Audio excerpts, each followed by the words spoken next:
자리에 나온 모든 분들을 예수님의 이름으로 환영합니다.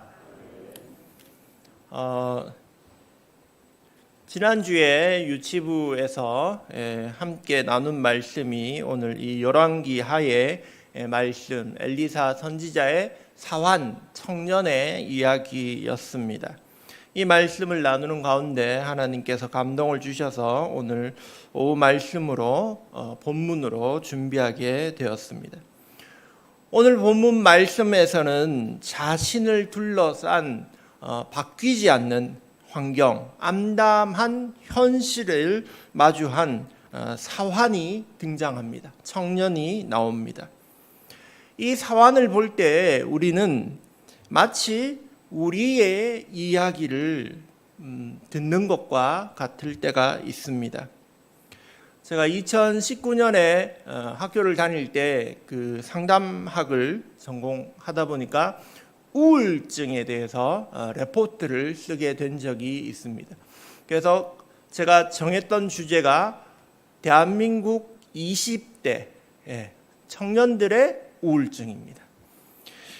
2017년 국정감사 자료에 따르면 최근 5년에 정신질환 환자들의 증가율이 노년층을 제외하고는 20대가 가장 크게 증가했다는 것입니다. 공황장애 환자는 65% 증가했고 우울증 환자는 22.2% 증가했습니다. 다른 10대나 40대나 50대에서는 우울증 환자가 감소하는데 20대만 증가했다는 것이죠. 이것은 건강보험심사평가원을 기준으로 한 것으로, 여러분 병원 가시면 그 의료보험 적용되잖아요. 그러면 자동으로 이제 기록되는 그 집계로 집계된 것입니다. 그런데 이것의 특징은 저소득층일수록 더 많이 나타난다는 것입니다. 또한 미취업 상태일수록 취업일 때보다 더 우울증의 상태가 나타난다는 것입니다. 그래서 우울증의 그 요인을 또 그렇게 분석한 그 레포트를 보면, 첫째는 취업난, 취업하기 힘들기 때문에 그것으로 인한 스트레스, 또한 극심한 경쟁, 부의 양극화, 또 과도한 그런 스트레스 환경으로 인하여 20대 청년들의 우울증이 심해지고 정신적인 질환이 많아졌다는 것입니다. 취업이 잘 안 되니까 우울증이 생기고, 근데 직장에 막상 들어가 보니까 직장이 또 쉽지가 않아서 직장 환경이 어려워서 또 우울하고, 근데 들어가 보니까 정규직이면 좀 더 나았을 텐데 비정규직으로서 다른 사람들하고 차별되게 그런 환경 때문에 또 스트레스를 받게 된다는 것이죠. 또 다른 글에 보면 황대우 교수가 쓴 통합식 청년 출석을 현황을 분석한 글은 이렇게 이야기합니다. 교회에서 18세에서 35세의 사람들을 청년이라고 볼 때 2014년 전체 교인 중에서 청년의 숫자가 5.7%였는데 2016년에 2.1%로 반 이하로 그렇게 확 줄었다는 얘기죠. 청년들이 교회 가지 않는 첫 번째 이유가 뭐냐? 시간이 없어서 취업 활동해야 되고 사회 활동해야 되기 때문에 그렇다고 교회를 포기한 것입니다. 이것이 바로 20대 청년들의 현실이라는 것이죠. 코로나 이전이 이랬는데 코로나 이후는 더 심해졌겠죠.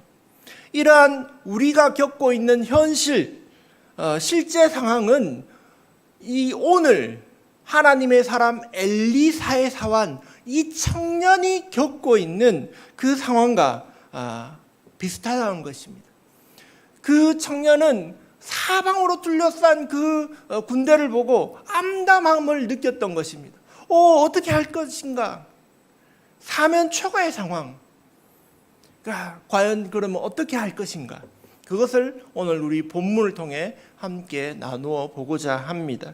먼저 시대를 잠깐 이야기를 하면, 엘리사 선지자는 어느 때에 활동한 선지자냐 하면 엘리야 다음에 엘리사 선지자지 않습니까? 근데 엘리야 선지자 때가 아합 왕조였습니다. 북이스라엘의 아합 왕조는 가장 그 우상 숭배를, 바알 숭배를 가장 많이 했던 그런 때였습니다. 그래서 하나님이 아합을 치시고 세운 그 다음 왕이 그 아합 숭배가 있고 난 다음에 그 다음 왕조에서 예후 왕조에서는 아합 그 바알 숭배는 좀 줄어들었는데 여전히 하나님의 말씀을 듣지 않고 하는 그러한 때였습니다. 그래서 그 당시에는 예후 왕조 때는 뭐가 가장 큰 위기였냐면 아람이라는 국가가 쳐들어오는, 그게 국가적인 큰 위기의 상황이었던 것입니다. 그때 활동한 선지자가 바로 엘리사 선지자였습니다.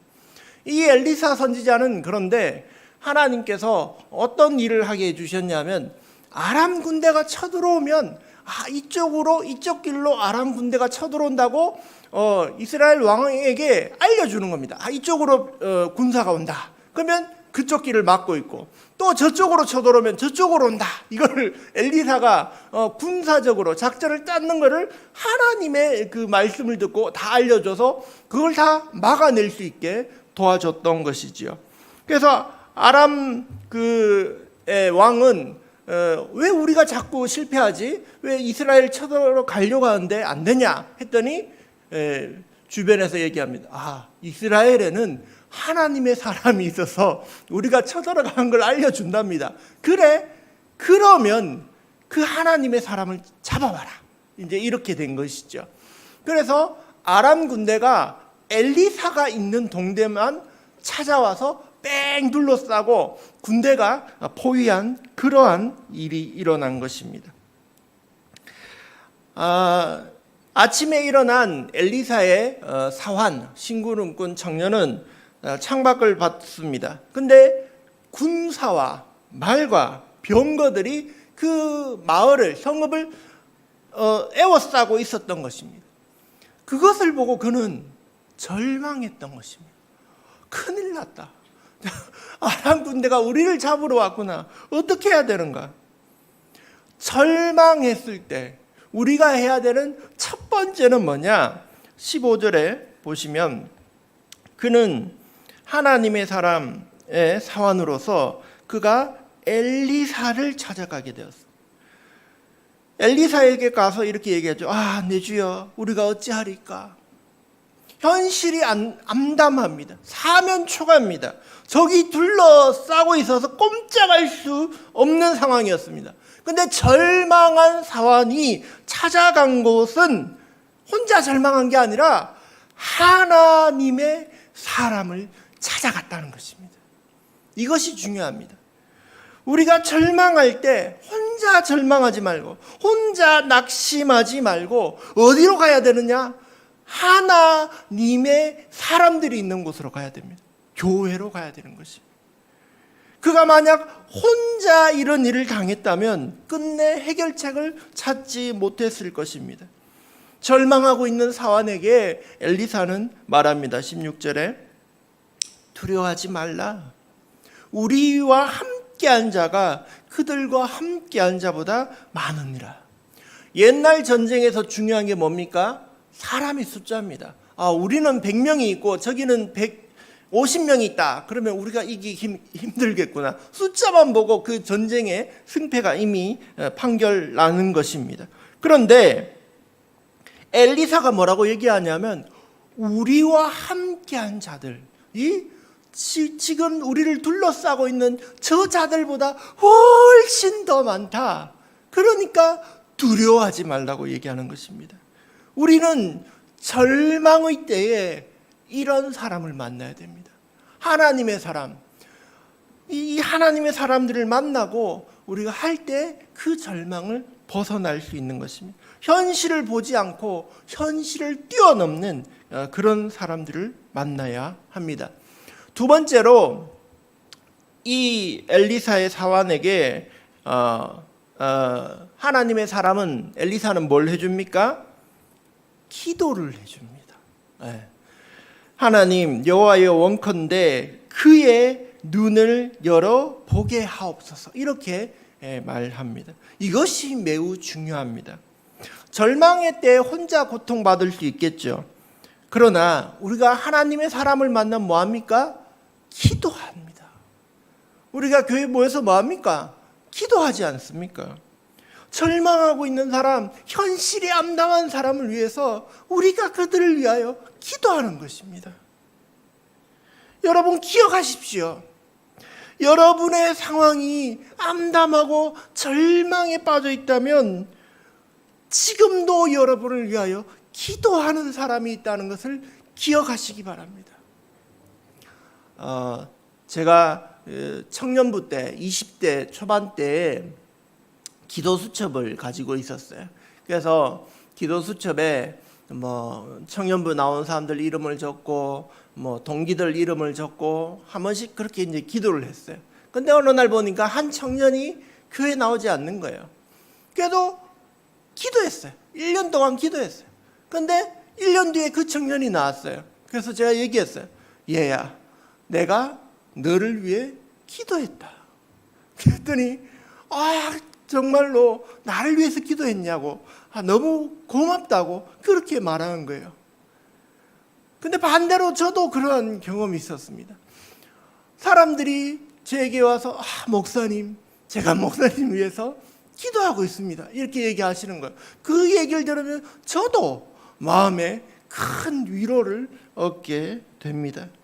여러분, 여러분을 위하여 기도하는 사람이 있습니다. 절망할 때 그 사람들을 만나십시오. 혼자 좌절하지 마십시오. 세 번째, 어떻게 됩니까? 이 사환을 위하여 엘리사가 눈을 열어보게 해달라고 하지 않습니까? 세 번째는 눈을 뜨는 것입니다. 하나님은 이미 아람 군대가 쳐들어온 것을 아시고 어떻게 하셨냐 하면 대비를 다 해두신 거예요. 하나님의 천군 천사를 보내서 불수레와 불병거 천사들이 그 주변을 빽빽히 둘러쌀 수 있도록 그렇게 해둔 것이죠. 그런데 이 사실을 사환은 몰라요. 청년은 모르는 거예요. 그래서 엘리사의 기도는 하나님, 저 아람 군대를 물리쳐 주세요. 아람 군대가 물러가게 해주세요. 그렇게 기도하지 않았다는 거예요. 엘리사가 뭐라고 기도합니까? 눈을 열어보게 해주세요. 그 환경에 대해서 기도하지 않은 거예요. 그 환경은 변하지 않았어요. 그런데 엘리사는 눈만 열게 해달라고 기도했 거예요. 눈을 열면 보이는 것입니다. 하나님이 우리를 위하여 이미 예비해 두신 불수레와 풀말들이, 천사들이 지키고 있는 것을 보게 되는 것입니다. 이것은 결코 육적인 눈이 아닐 것입니다. 영적인 눈입니다. 환경을 넘어서는 하나님의 계획을 바라보는 눈입니다. 여러분, 그러한 눈을 떠는 여러분이 되시기를 축복합니다. 밥소르기라는 목사님이 계십니다. 이분이 쓴 책이 여러 권 있는데 그 중에 하나님께서 당신의 이야기를 사용하신다라는 책이 있습니다. 이 목사님이 1992년에 어떤 일이 있었냐면 목에 문제가 생겼습니다. 이 목사님은 찬양팀 리더기도 하신 거예요. 찬양을 부르시는 그런 목사님인데 목에 성대 접촉 궤양이 판명받아서 레이저로 수술을 하게 됐습니다. 수술은 잘 됐어요. 병은 없어졌어요. 그런데 고통이 계속되는 거예요. 목이 아픈 거예요. 말이 잘 안 되는 거예요. 목사님인데 심지어 찬양 인도자인데 목이 아픈 거예요. 그 고통이 계속되니까 정신적으로도 힘들고 어려워지기 시작합니다. 내가 지금까지 순종하며 많은 사역의 열매를 맺었는데 하나님은 왜 나에게 이런 고통을 주시지? 정말 어려운 가운데 놓이게 된 것입니다. 그래서 1994년에 더 이상 견디기 어려워서 이분이 사임하려고 사표를 냅니다. 그러자 장로님들이 아니다, 목사님 6개월 동안 안식년을 가지십시오. 쉬십시오 라고 이렇게 얘기해서 이분이 쉬게 됐습니다. 근데 이분의 교회는 특징이 미국이라서 그런지 토요일도 예배드리고 주일도 예배드리고 그렇게 했던 거예요. 그래서 이분이 토요일 날 예배를 드리고 주일 날 쉬었습니다. 가정에서 쉬면서 계속 고통이 오고 그러니까 말씀을 펴서 기도를 했던 것입니다. 하나님께서 내 영혼에 힘을 주시기를, 그렇게 간절히 성경을 읽었는데도 고통이 계속되어지니까 이분이 생각했어요. 나는 고통스럽지만 애들은 즐겁게 해줘야겠다. 그래서 야구장에 갔습니다. 이분이 신실한 기독교인 가정에서 자라다 보니까 주일날 야구장에 가는 게 처음 있었던 일인 거예요. 그래서 자기 자녀들 딸 아들 데려가고 또 심지어 옆에 집에 애까지 데려가서 5명이나 되는 애들을 데리고 야구 글러브와 모자를 쓰고 야구장에 이제 처음 갔는 겁니다. 8월 중순에 그땐 좀 시원했는 것 같아요. 24도 정도의 온도였는데 날씨는 멋지게 좋습니다. 근데 목사님 마음은 너무나 비참한 거예요. 그래서 그 상황 속에 있으면서도 마음속에서 하나님과 기도하는 과정 속에 이런 음성이 들리는 거예요. 넌 끝났어. 너는 실패했어. 넌 버림받았어. 하나님과의 관계가 끊어졌어. 이런 마귀의 목소리가 들리는 거예요. 그런데 그에 반해서 반대로 하나님의 음성이 들리는 겁니다. 내가 너와 함께한다. 내가 너를 위하여 있다. 내가 너를 지명하였다. 끝나지 않았다. 라고 이렇게 두 가지의 목소리가 들리면서 그의 마음에 이런 생각이 드는 것입니다. 하나님께 사인을 구하자. 징표를 구해보자. 하나님의 음성이라면, 하나님 여기가 야구장이니까 야구공이 날라와서 제가 잡을 수 있게 해주세요. 이렇게 기도한 거예요. 여러분 야구장 몇 명 들어가는지 아세요? 2만 명이 들어가요. 3만 명이 들어가요. 기도하는데 거기서 날아와서 공을 잡게 해달라고 하니까 마음속에 또 시험이 또 든 거예요. 하나님을 시험하면 안 되는데 그러면서도 이런 마음이 들었어요. 그래도 하나님이 혹시 허락해 주실 수 있지 않겠는가? 공 이렇게 한번 잡을 수 있게 해주실 수도 있지 않을까? 그렇게 생각을 했습니다. 6회가 됐습니다. 드디어 타자가 공을 쳤는데 공이 빗 맞아서 뜬공이 됐어요. 슉 날아가니까 그쪽에 있는 사람들이 다 일어났어요. 전부 다 글러브를 끼고 왔어요. 다 막 글러브를 들어 올리니까 목사님 말로는 내 생전에 그렇게 많은 글러브는 처음 봤다. 이렇게 한 거야. 근데 공이 자기한테로도 날아오지 않았어요. 옆으로 날아가는데 뭔가 튀어나와 있는 기둥으로 공이 딱 맞고는 이상한 각도로 틀어지더니 목사님 손을 딱 치고는 딸의 무릎 위에 공이 딱 내려온 거예요. 그래서 딸이 그 공을 잡고 아빠 야구공 내가 잡았어. 그랬더니 속으로 하나님이 주신 거야 라고 하면서 그렇게 하신 간증을 책에서 읽은 적이 있었습니다. 여러분 절망적인 순간이 있을 수도 있습니다. 그럴 때 어떻게 해야 된다고요? 하나님의 사람에게로 가서 기도하십시오. 하나님은 결코 우리를 버리시지 않습니다. 우리가 눈만 뜨면 우리를 위하여 이미 예비된 불술의 불병거 하나님의 천군 천사가 우리를 지켜주고 계신 줄 믿습니다. 환경에 지지 않고 승리하시는 저와 여러분이 되시길 예수님의 이름으로 축복합니다.